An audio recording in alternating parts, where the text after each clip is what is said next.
Baik, Assalamualaikum warahmatullahi wabarakatuh. Perkenalkan, saya Nabila dari jurusan Psikologi Pendidikan dan Bimbingan Angkatan 2019 kelas A. NIM 19041029. Nah, di sini saya akan menjelaskan tentang studi kasus praktek konseling 2 yang berjudul tentang kurang memahami materi pelajaran. Oke, selanjutnya.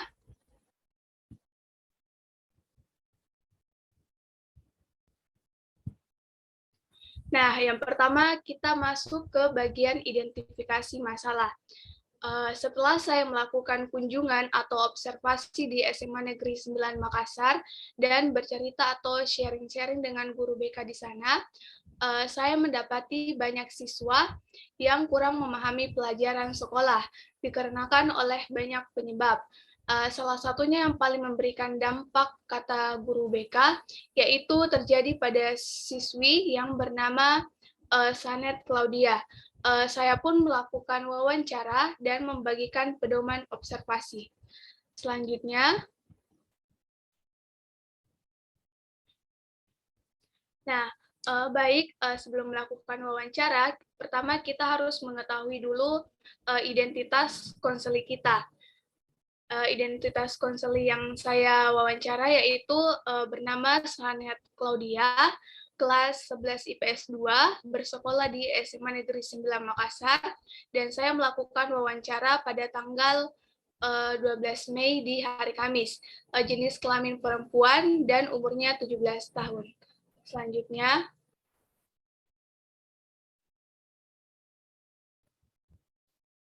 jadi ada beberapa pertanyaan yang saya ajukan kepada konseli, yaitu yang pertama, apakah kamu paham penjelasan guru di saat mengajar, dan apa yang membuat kamu sampai tidak memahami penjelasan guru tersebut. Yang kedua, jika kamu kurang mengerti atau memahami tugas yang diberikan oleh guru setelah mengajar, apakah kamu menanyakan langsung ke guru atau ke teman mengenai soal yang kurang kamu pahami. Yang ketiga, ketika sedang mendapat tugas kelompok atau individu, mudahkah kamu paham penyampaian atau pembagian tugas dari guru? Yang keempat, apakah kamu stres ketika mengerjakan tugas dari pelajaran yang kurang kamu mengerti? Yang kelima, apakah kamu membaca materi atau pelajaran dari tugas yang diberikan, dan apakah kamu berkali-kali untuk memahaminya? Yang keenam, menurut kamu, jika kurang memahami pelajaran sekolah, apakah itu berdampak pada nilai kamu? Nah, selanjutnya, oke, dari hasil wawancara yang saya lakukan kepada konseli atau siswa tersebut, jawaban yang saya peroleh yaitu yang pertama, dia mengatakan bahwa kurang paham penjelasan guru, yang membuat dia tidak paham karena guru biasanya menjelaskan dengan cepat, serta dia biasanya kurang fokus karena mengantuk dan diajak berbicara atau bercerita oleh teman. Yang kedua, katanya jika ia kurang memahami tugas yang diberikan oleh guru setelah mengajar, langkah pertama yang ia lakukan yaitu akan bertanya dulu kepada teman yang lebih paham. Kemudian jika teman yang ia tanyai juga tidak paham, maka langkah kedua yang ia lakukan yaitu menanyakan langsung ke guru mengenai soal yang kurang ia pahami. Nah, yang ketiga, menurut menurut siswa atau konseli, sulit untuk ia memahami atau mengerti penyampaian tugas yang diberikan oleh guru, karena ia sendiri tidak paham akan materi pelajaran yang disampaikan, sebab ia mengantuk pada saat jam pelajaran berlangsung. Nah, apalagi jika bahasa yang katanya digunakan oleh guru saat mengajar itu kadang menggunakan istilah-istilah ilmiah yang tidak pernah siswa tersebut dengar. Yang keempat, mengenai stres, katanya siswa Katanya siswa tersebut stres, apalagi jika tugas yang diberikan tidak ada contoh pengerjaan dan sangat banyak yang diberikan. Kadang membuat dia memikirkan bagaimana cara mengerjakan tugas nomor ini, itu, dan sekian. Sedangkan cara pengerjaannya saja atau penyampaian guru saja pada saat menjelaskan, ia tidak paham. Lalu ketika ia tidak paham, tugasnya itu biasa ia tidak kerjakan. Yang kelima, jawabannya itu kadang-kadang jika mood saja, ia mengulangi pertanyaan atau memahami tugas tersebut berkali-kali. Yang keenam, ia mengatakan bahwa hasil dari belajarnya itu berdampak pada nilainya karena ia tidak paham pelajaran sekolah, kemudian diberikan tugas, ia akan kesulitan untuk menjawab dan biasanya tidak ia kerjakan. Alhasil siswa tersebut atau konselor tersebut mendapat nilai yang jelek. Nah, di situ dia terkadang stres berat jika mendapatkan nilai yang jelek. Kenapa? Karena orang tuanya akan memarahinya dengan kata-kata yang tidak enak didengar.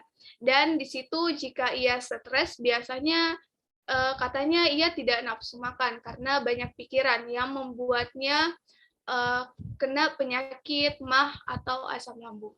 Oke, selanjutnya.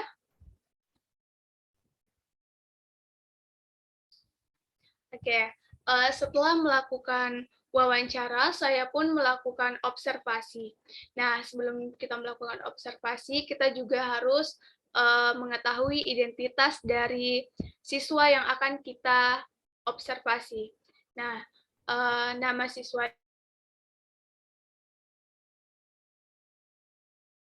Negeri 9 Makassar, jenis kelamin perempuan, hari pelaksanaan hari Kamis tanggal 12 Mei. Nah, aspek yang diobservasi kurang memahami pelajaran sekolah. Oke, selanjutnya. Nah, pada saat saya melakukan observasi, saya memberikan tabel pedoman observasi yang berisi tentang yang pertama itu mencari pelajaran yang kurang dimengerti di Google pada saat jam belajar. Nah, konselingnya atau siswanya itu menjawab kadang-kadang ia mencari. Kemudian yang kedua, bertanya ke teman atau langsung ke guru mengenai tugas yang kurang ia pahami. Nah, yang dia isi yaitu sering bertanya ke guru dan ke teman. Yang ketiga, kurang memahami penyampaian atau pembagian tugas dari guru. Ia jawab, ia selalu kurang memahami. Mungkin karena penyampaian gurunya tidak terlalu ia pahami ya. Yang keempat, sering stres ketika mengerjakan tugas yang kurang dipahami. Dan dia menjawab, iya selalu. Berkaitan dengan jawabannya tadi. Yang kelima, membaca tugas berulang kali baru paham. Nah, di sini dia menjawab sering. Berarti dia sering melakukan membaca tugasnya berkali-kali baru ia memahami. Nah, di situ saya menyuruhnya untuk memberikan komentar mengenai tabel pedoman observasi. Nah, di situ ia menjawab, ketika ia tidak paham pelajaran sekolah, kemudian diberikan tugas, ia akan kesulitan menjawab, dan hasilnya mungkin banyak yang salah. Dan ketika guru memeriksa tugas yang ia kerjakan, dan alasan kenapa ia kurang mengerti penjelasan guru pada saat mengajar itu karena mengantuk. Oke, selanjutnya. Oke, setelah melakukan identifikasi masalah, kita akan masuk ke diagnosis. Oke. Setelah melakukan wawancara dan observasi yang lebih lanjut dengan siswi Sanet Claudia, alasan ia kurang paham penjelasan guru pada saat mengajar, yaitu ia kadang diajak berbicara oleh temannya, tapi yang paling sering katanya karena mengantuk pada saat jam pelajaran berlangsung. Ia menyebabkannya kurang fokus. Nah, setelah saya menanyai lebih dalam tentang penyebab kenapa ia bisa sampai mengantuk pada saat jam pelajaran berlangsung, yaitu katanya karena begadang di malam hari, dan itu hampir setiap hari ia lakukan. Sebab waktu sekolah online, ia terbiasa begadang, sehingga ketika tatap muka berlangsung, kebiasaan buruknya itu terbawa. Oke, dari kasus di atas dapat dianalisis menggunakan konsep analisis REBT, yaitu ABC, yaitu yang pertama antecedent. Di situ antecedennya yaitu kurang memahami materi pelajaran, yaitu karena mengantuk akibat begadang. Yang kedua behavior. Di behavior ini terbagi atas irasional. Di bagian irasionalnya itu tugas sekolah tidak ia kerjakan karena tidak mengerti penjelasan guru pada saat penyampaian materi. Yang kedua, di bagian rasional, konseli ini ingin mengubah perilaku begadang yang menyebabkannya mengantuk sehingga tidak fokus pada saat jam belajar berlangsung. Yang kemudian C ada activating event, yaitu stres berat karena mendapat nilai jelek dan dimarahi oleh orang tua. Jika konselingnya stres berat biasanya ia tidak nafsu makan karena banyak pikiran yang membuatnya kena penyakit asam lambung. Oke, selanjutnya. Nah, setelah kita melakukan diagnosis, yang terakhir yaitu C, kita akan melakukan prognosis. Nah, adapun teknik yang cocok untuk menangani masalah siswi tersebut yaitu teknik modeling simbolis untuk kognitif dan self-management untuk postmodern. Nah, alasan saya menyarankan teknik modeling simbolis pada kognitif yaitu ia bisa melihat video-video di YouTube yang berkaitan dengan cara memahami pelajaran dengan mudah atau cepat, sehingga ia bisa terapkan di dalam kelas pada saat jam pelajaran berlangsung. Kemudian, teknik modeling sendiri yaitu sebagai proses belajar melalui observasi, di mana tingkah laku dari seorang individu atau kelompok sebagai model dan berperan sebagai rangsangan bagi pikiran-pikiran, sikap-sikap atau tingkah laku, dan sebagai bagian dari individu. Nah, modelnya itu dapat berupa model sesungguhnya atau model langsung, dan dapat pula simbolis. Nah, model sesungguhnya adalah orang, yaitu konselor, guru, dan teman sebaya. Sedangkan model simbolis itu dapat disediakan melalui material tertulis seperti film, rekaman audio, dan video, rekaman slide, atau foto.